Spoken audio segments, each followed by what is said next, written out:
Okay, we have let the cake dry overnight and we're now going to get ready to mount it on the board. Now this is where I'm going to give you the little hint about adhering this. Now a lot of times you'll put fondant gum paste on this, water down, and the cake will stick to it. You can use royal icing. I find that when I travel with these cakes, using them as samples, they have a tendency, the royal icing will break away, and the next thing you know, your cake is moving. My husband, believe it or not, who is a plumbing contractor, came up with this idea. And what you're going to do is you're going to take your cake, which is dried overnight, and I'm just going to flip it down on a soft towel. So you can see this is a styrofoam showing on the bottom. And then what I'm going to do is I'm actually going to center my cake. So kind of want to get that centered. You can take a ruler. And by the way, this is a nifty little tool too. This was given to us when we had an ICES convention. It is a combination ruler, and there's also a level here for cakes. So if you set the cake up, and if you look at that, it's perfectly level. Woohoo! Even though it's on styrofoam too. But what I'm going to do is kind of check to make sure that I am in fact centered.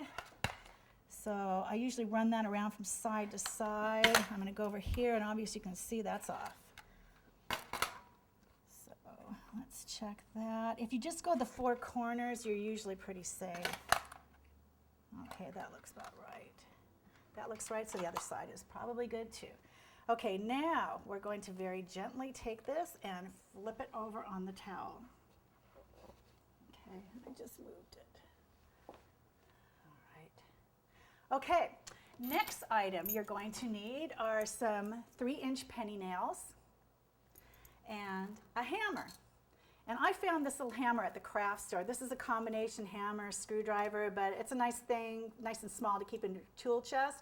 Also, I mark everything food. If this is just going to be for cakes, I mark everything food only, because you don't want it getting into something, into my husband's hands with pipe oil and everything else, and then go back in your tool chest.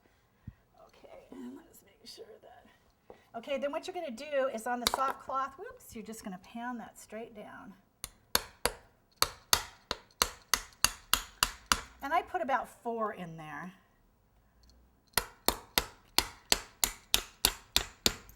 Great way to treat a cake, isn't it? Probably 5, maybe. Now, one time I took this to the airport, and I went through the airport, I thought about the nails, I went, oh no. You know those stories about baking a cake and taking it to a prisoner? Well, they saw these spikes coming through the cake, and they were laughing. I mean, they didn't say anything, they let it go through. But as you can see, this is on there now. I don't have to wait for this to dry, it's on there, okay? All right, next step is we're going to prepare, we're going to put some ribbon on this and seal this. This is going to be covered with something else later on, but we want to get this all ready to go actually.